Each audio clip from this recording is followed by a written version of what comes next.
आपने भी the trade room fund room का अकाउंट बाय किया है तो इसके अंदर एक कंसिस्टेंसी रूल है जो कि थोड़ा मतलब कि इजी नहीं है, थोड़ा डिफ़िकल्ट है वो रूल, ठीक है।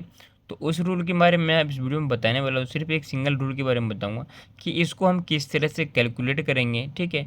ये 15% का जो कंसिस्टेंसी रूल है उसको हम किस तरह से कैलकुलेट करके जिससे कि हम अकाउंट हमारा ब्रीज ना हो, हम आसानी से पे आउट ले सकते हैं, ठीक है। तो यहाँ पे अगर आप देखोगे तो इसमें 3-4 रूल्स है, लेकिन इस सबसे ज़्यादा रूल्स जो थोड़ा डिफ़िकल्ट है वो है इस 15% का, ठीक है। तो इसका क्या रीज़न है, क्या है, मैं आपको बताता हूँ। देखो ये रूल्स इसलिए दिया है बैंक भाई ने कि आप मतलब गैम्बलिंग ना करो, ठीक है। बस यही चीज़ है, नहीं तो काफ़ी लोग है ना ये उल्टा सीधा ट्रेड करके मतलब कि गैम्बलिंग की तरह ट्रेड करते हैं। तो आपको इसलिए दिया रूल कि आप कॉन्स्टेंसी के हिसाब से आप प्रॉफिट बनाओ और उसको पे आउट लो, ठीक है।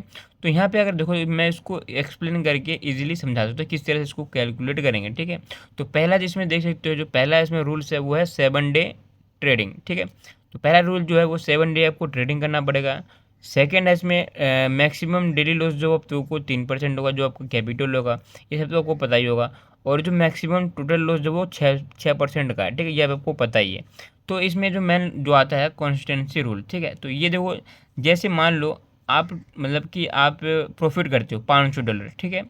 तो जब आप पे आउट लगाओगे तो उसमें कैलकुलेट होगा कि जो आपने ट्रेड लिया है, ठीक है, तो उसमें 15% जो आपने मान लो 500 का प्रॉफिट किया, $500 का, ठीक है।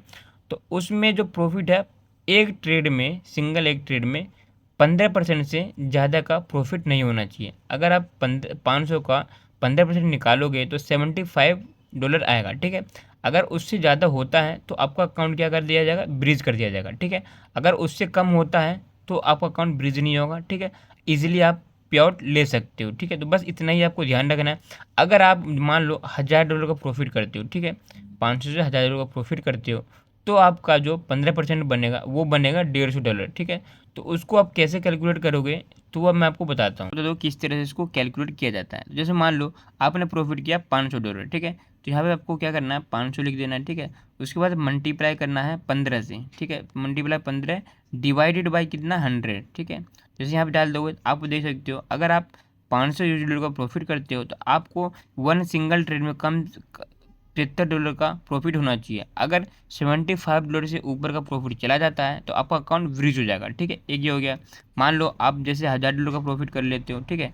तो इसमें क्या करना है, 1000 लिखना है, उसके बाद मल्टीप्लाई बाय 15 लिखना है, ठीक है। और डिवाइडेड बाय 100 लिखना है, ठीक है। तो देख सकते हो यहाँ पे अब जैसे 500 में आपको $75 का प्रॉफिट करने का वो था, तो यहाँ पे अगर $1000 का आप प्रॉफिट करते हो तो इसमें $150 का तक का प्रॉफिट मार सकते हो एक सिंगल ट्रेड में, ठीक है। तो इस तरह से आप अपना कॉन्स्टिट्यूंसी रूल का जो 15% है वो कैलकुलेट कर सकते हो, ठीक है। तो इस तरह से आप ट्रेड लोगे तो आप सेफ रहोगे, नहीं तो आपका अकाउंट जो है ब्रीच हो जाएगा। तो आपको इस चीज़ का हमेशा ध्यान रख के चलना है अगर आप स्टैंड फंडेड अकाउंट बाय करते हो तो।